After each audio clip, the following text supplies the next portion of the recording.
Olá, tudo bem? Aqui é o professor Eduardo e vamos então começar o nosso curso, a nossa turma de leitura bíblica. E da onde a gente começa, professor? Olha, gente, nessa turma eu vou optar por nós fazermos o Novo Testamento, tá? O Antigo Testamento nós vamos abordando ele conforme nós vamos lendo o Novo Testamento. Fica também uma opção de leitura, daria para começar do Antigo também, mas é uma leitura mais cansativa, mais difícil.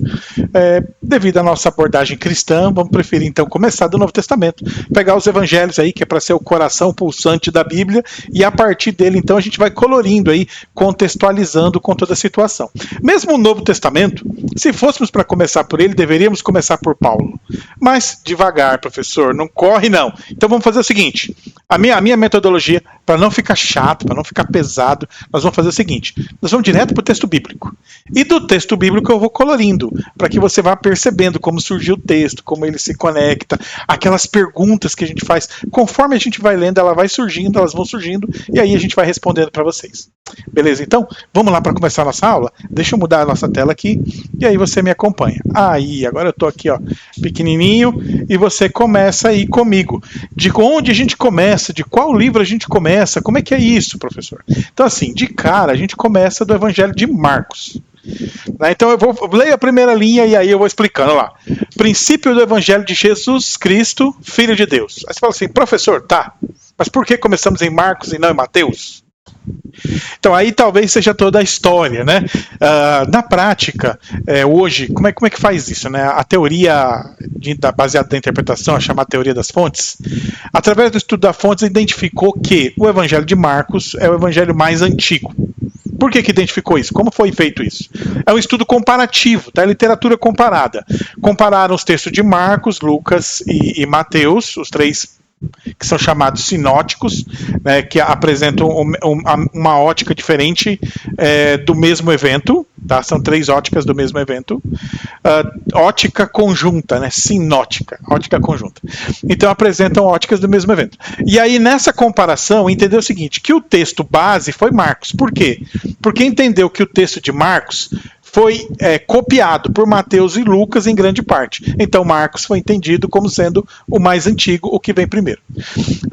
E aí, claro, a teoria ela vai se desmembrando. Por hora, eu não vou explicar a teoria, que senão vai ficar muito chato. Quando a gente estudar lá em Mateus, Lucas, aí eu desmembro um pouco mais a teoria. O que você precisa saber por enquanto é que o evangelho considerado mais antigo é o evangelho de Marcos, que o evangelho de Marcos, então, ele foi feito uma análise literária que levou a essa compreensão de que ele é um texto mais antigo entre os três. Tem outros detalhes. Por exemplo, Marcos não foi um discípulo de Jesus. Já põe aí. Ah, mas não foi um dos 12? Não, Marcos não é um dos 12. Marcos, ele é mais um discípulo de Paulo, né? Você vê ele ao lado de Paulo, aí a Igreja Católica também entende ele como discípulo de Pedro, tá? Mas ele sai nas viagens missionárias com Paulo também. E ele então surge como um evangelista, estima-se que perto do ano 60, entre o ano 60 e o ano 70, aí existem várias teorias que divergem. Por que, professor, perto dessa data? Por causa dos eventos que são citados no texto, que já envolve lá, por exemplo, a referência à guerra judaica, tá? Que vai acontecer depois do ano 60, 60 e pouco, intensifica então a crise entre judeus e romanos. Vamos seguir então. Aí começa lá então, princípio do Evangelho de Jesus Cristo, Filho de Deus. Quando você lê assim, pra gente é tão simples, né? Tão simples. Mas a minha ideia é justamente mostrando para vocês que tem muita coisa a se pensar aqui. Como é que eu leio o texto? Primeira coisa que você tem que entender é que nenhum texto nasce do nada, tá? Os textos, eles surgem... Deixa eu tentar arrumar aqui para ficar melhor de vocês enxergarem. Aí. Eu diminuí aqui para aparecer, para ficar melhor de ver. E deixa eu arrumar para vocês também. Pera lá. Aí. Beleza. Então, o texto ele não surge do nada, ele tem todo um cenário, né? Todas as palavras são assim, as palavras, elas possuem um cenário, um contexto, uma história, né? E a teologia é justamente o estudo disso, desse cenário, desse contexto, dessa história. Quando ele fala princípio do Evangelho de Jesus Cristo, Filho de Deus, ele está falando muita coisa aqui. Então vamos lá devagarzinho. Aí você pega assim, e o estudo é esse mesmo, tá? Eu vou tentar fazer aqui bem parecido com a metodologia de interpretação. Primeira coisa aqui, você tem as palavras. Vamos direto para o estudo das palavras, mais fácil. E aí no estudo das palavras a gente vai abrindo história, cultura, contexto, vai tudo junto. Então quando chega aqui, primeira palavra, ó, princípio. Assim, ele está usando o arquê lá, né? Que é a mesma paralelo ao Bereshit, né? A referência ao Antigo Testamento. Pode ser uma referência? Pode. Tá? Ao meu ver, não é. O Evangelho de João, sim, lá é uma referência clara ao Gênesis. Aqui não. Aqui, o princípio é só uma referência ao começo.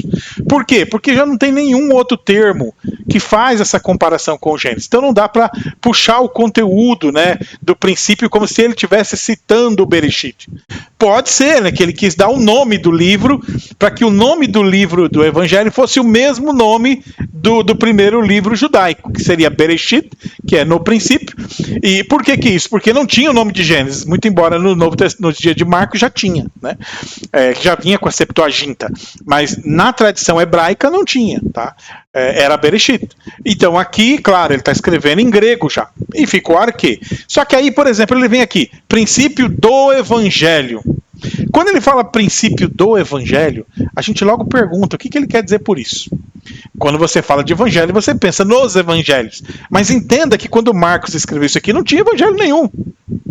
Não tinha. O evangelho era uma referência a quê? Era uma referência quando o rei vencia uma batalha, ele enviava alguém na sua frente que era chamado de evangelista, que chegava primeiro, por exemplo, ele venceu a batalha e estava voltando para sua cidade.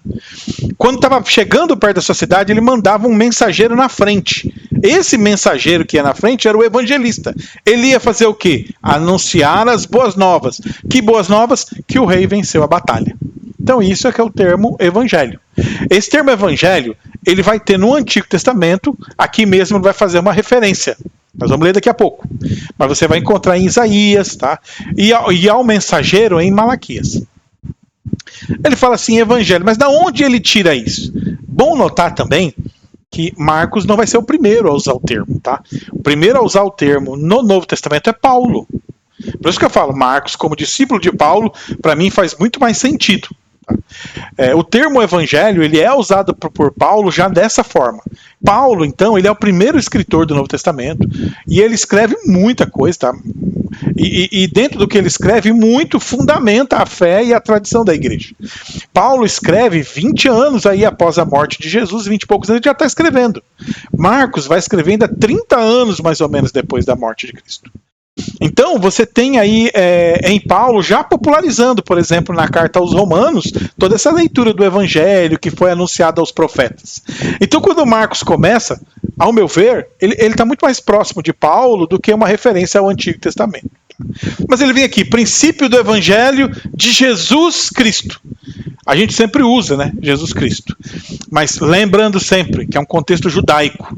Mesmo nos dias de Marcos, perto do ano 60, a igreja ainda era 99% judaica.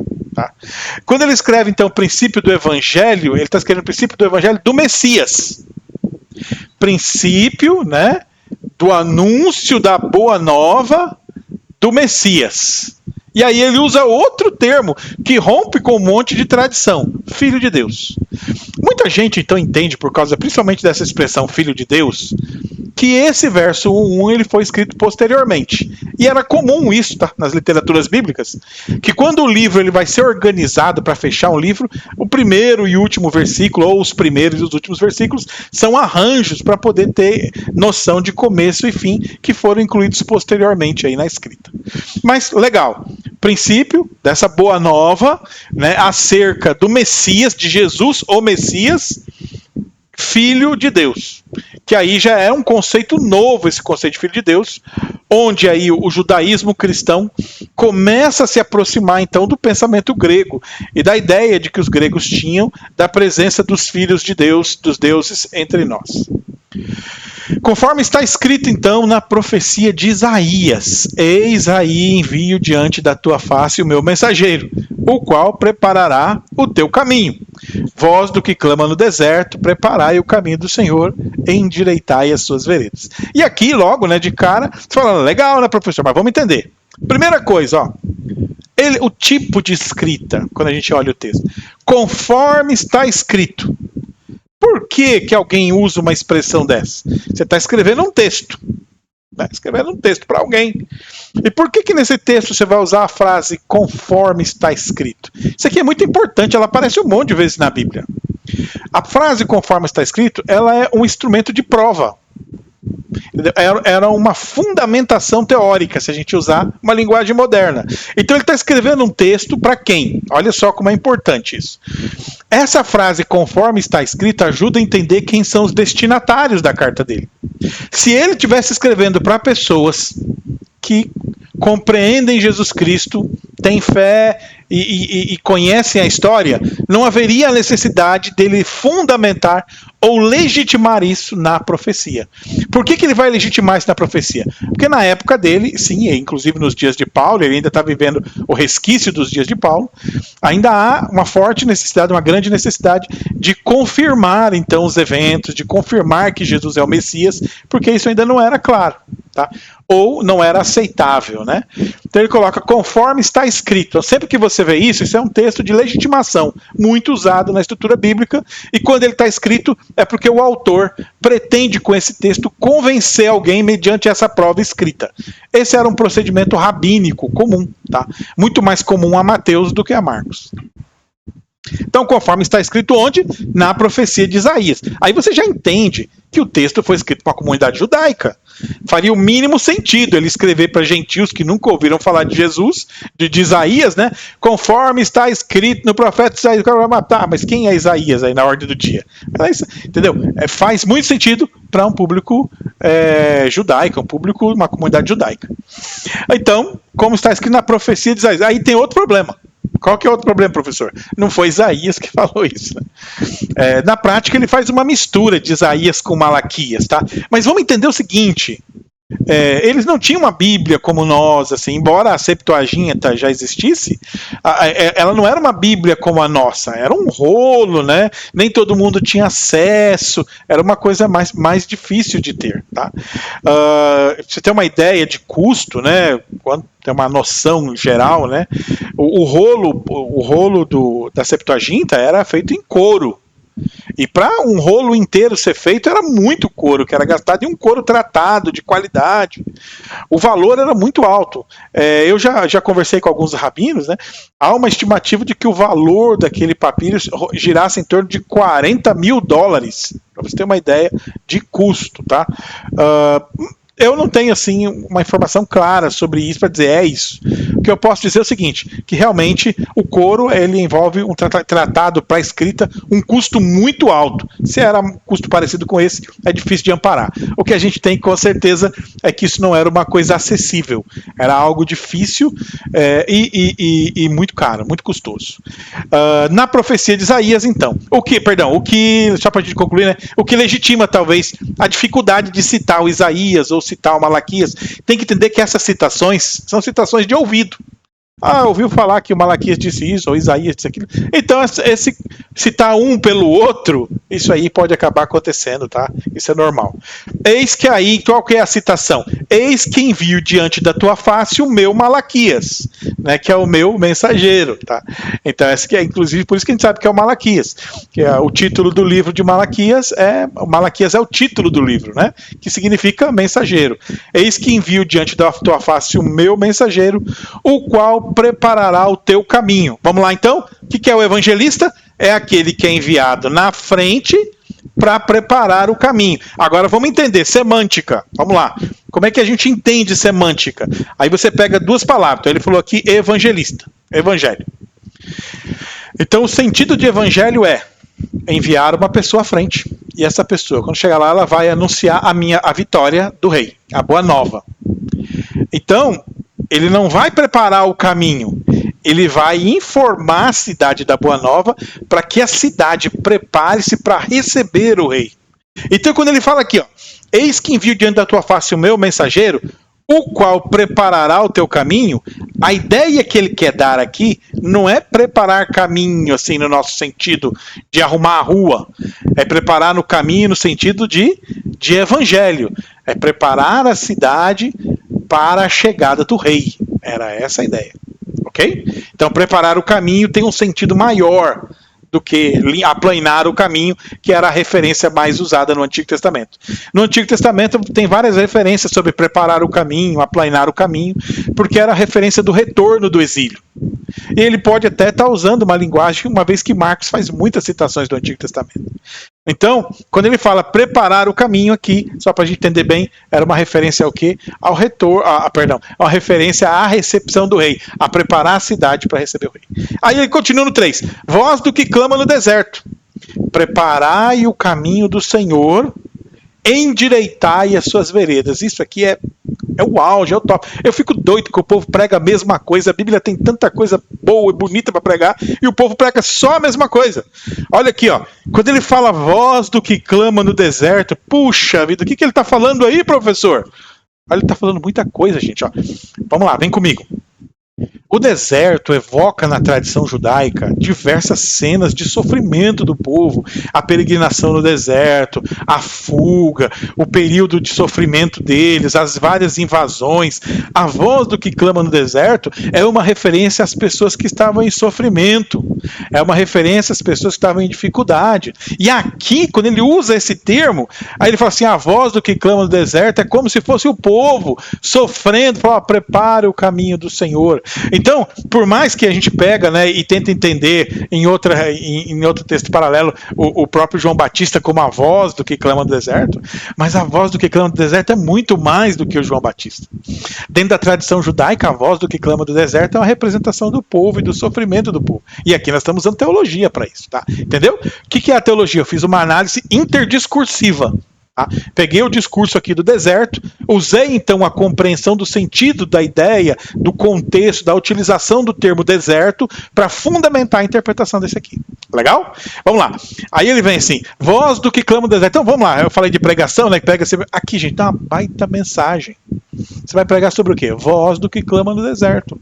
É justamente uma referência ao povo que sofre, às dificuldades e à esperança que esse sofrimento evoca, que é a esperança do retorno, a esperança de que Deus venha e faça diferença na vida. Tá? Então a voz do que clama no deserto é um chamado de atenção muito maior do que a profecia, mas também um chamado do povo, um clamor do povo. Né? Preparai o caminho do Senhor, que era, na verdade, preparar é recepção, e aqui então, endireitai as suas veredas, tá? Que aqui começa a mensagem de João Batista, onde vai identificar o quê? Preparar para receber o Senhor, quando ele vier vitorioso, não era preparar a cidade. Olha só como ele vai agora, como que dá muita pregação, né? Não é preparar a cidade. Não é preparar a Nova Jerusalém. É preparar a cidade que está dentro de você. Ok? A Nova Jerusalém que Deus vai habitar não é de ouro, não é de pedra, é aqui dentro. Ó. Pô, professor, dá muita mensagem isso. Com certeza, o povo fica pregando a mesma coisa, né? Fica a dica então aí pro povo que está pregando, né? Então, endireitar essas veredas. Então, olha lá como ele conecta. Vou anunciar a boa nova. Ponto 1 lá. Vou anunciar a boa nova. Como veio nos profetas, que seria o quê? Como diz o profeta, preparar o caminho para a chegada do rei. Esse caminho, ele surge do clamor da necessidade do povo. E ele se baseia no quê? Preparar o caminho e endireitar suas veredas. Aqui ele está usando poesia hebraica. Preparar o caminho, que é essa recepção para encontrar o rei, como endireitar as veredas, que é essa mudança de vida, tá? Ah, professor, mas essa linguagem é ruim. Espera que a gente já pega em outra daqui a pouco. Vamos lá. Vamos dar um pulo então aqui. Vamos tentar, então, vamos dar uma olhada na NTLH. A NTLH, ela já traduz, tá?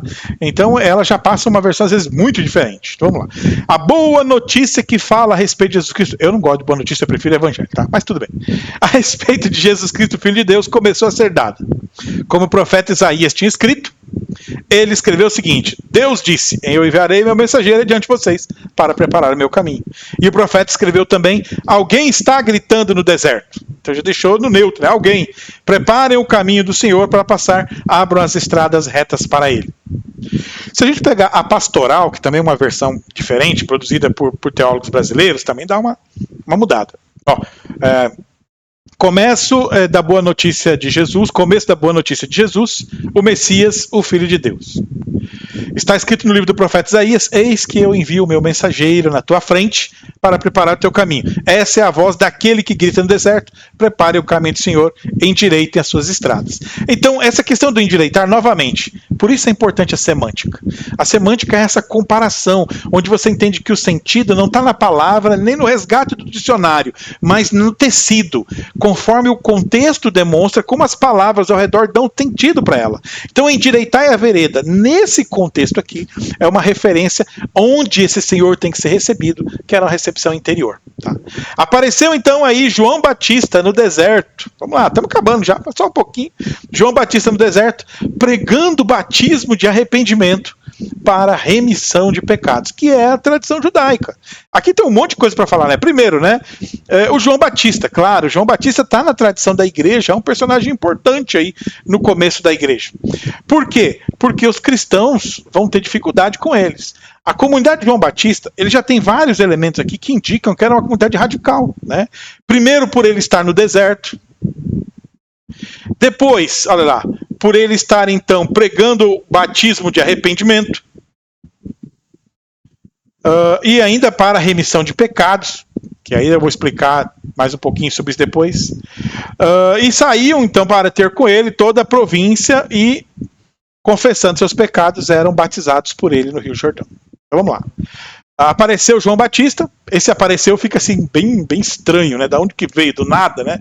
A ideia ele quer dar do ministério dessa pessoa. Ele não tenta explicar muito, fica no ar. A questão importante da narrativa é o deserto, que ele retoma, né? Ele já está lá em cima, a voz do que clama no deserto, e retoma o deserto aqui, mostrando que entre aqueles ali existe essa possibilidade também. E lá no deserto, então, ele vem pregando essa mudança de vida, esse arrependimento, essa remissão de pecados.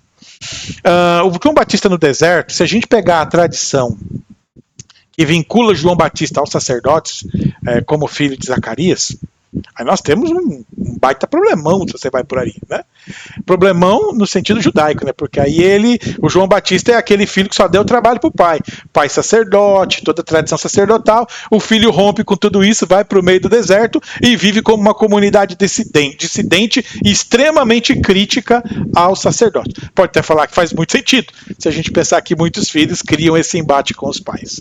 Tá, mas o João Batista, então, representa essas comunidades radicais do deserto, que apresentam um rompimento com a tradição da cidade. Isso era muito comum na teologia do Antigo Testamento. Teologia judaica, existem vários grupos dissidentes. Não tem um judaísmo, mas vários judaísmos. E João Batista aqui representa um desses judaísmos, tá? Que é um judaísmo mais radical, mais crítico, mais severo. Crítico a quê? Crítico àquela mistura que estava acontecendo entre o judaísmo e o Império Romano, onde entendia-se uma perversão da fé. Então esse grupo do deserto tinha essa postura. Por isso ele está lá no deserto pregando arrependimento, remissão de pecados, que era justamente essa separação da cidade e da crise da cidade. Isso vai ficar mais claro quando a gente lê Mateus ou quando você lê Lucas, tá? Que aí a narrativa é ampliada para que o sentido fique mais transparente. Quando a gente lê Mateus, eu vou mostrar isso certinho. Saíam a ter com ele, então, quem? Toda a província da Judéia, todos os habitantes de Jerusalém, e confessando seus pecados, eram batizados por ele no Rio Jordão. Detalhe aqui é essa interpretação de remissão de pecados. Na tradição judaica, o batismo de purificação, ele não remia pecados, ele só tirava impurezas. E era comum isso na tradição judaica. Os judeus, antes de entrar em Jerusalém, ele tinha que passar pelos ritos de lavagem para se purificar, mas isso não perdoava pecado. O que acontece é que no texto aqui, Marcos tenta já demonstra uma compreensão diferente da tradição judaica, mostrando a possibilidade que o judaísmo de João Batista já fosse um judaísmo dissidente, com essa possibilidade de remissão de pecados não vinculada à tradição sacerdotal.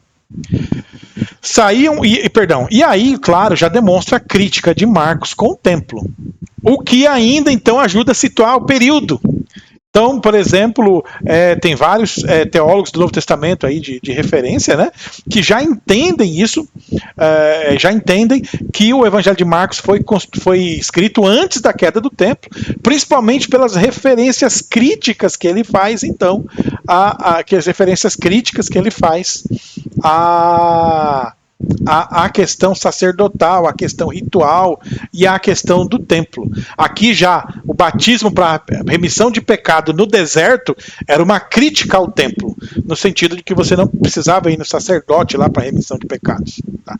Então, sim, pode ser que isso aqui não seja um engano, né, de Marcos, mas seja assim uma crítica objetiva já incluída no texto. Isso é algo assim que eu penso que dentro do contexto inteiro de Marcos fica bem mais evidente. Tá? Muito embora alguns teólogos, partindo de Mateus, vão falar que Mateus corrigiu Marcos. Eu até vejo assim também que Mateus corrigiu Marcos, mas não que Marcos estivesse errado. Marcos, na verdade, está passando o ponto de vista dele, que é crítico ao templo, mas que templo? Um templo que já estava corrompido desde a época dos Macabeus, que o cargo de sumo sacerdote era vendido e comprado. Então você pode ler isso onde, professor? No livro de Macabeus mesmo. Tá? Assim, isso que eu estou falando para vocês também não é assim aquela inovação. Se você pega alguns livros de teologia do Novo Testamento, você já encontra isso daí, tá? Aí dentro dos principais, o Goldfield, que é um famoso, e também outros aí que você consegue, um que eu gosto muito, né? Que é um teólogo do Novo Testamento alemão, que é o Gerd Tyson. E o Tyson, ele explora muito bem essa questão aqui da crise da comunidade. Então fica aí para você aí ir desenvolvendo. E aí na próxima aula, então, a gente retoma. Não vou conseguir muito adiante por causa do tempo. Aí na próxima a gente pega então dos 5 para frente, e aí você posta suas dúvidas, seus comentários, suas ideias. E aí também de vez em quando eu vou colocando aqui para vocês alguma bibliografia, para não ficar muito cansativo, muito pesado. Falou então, gente. Até a próxima. Tchau, tchau.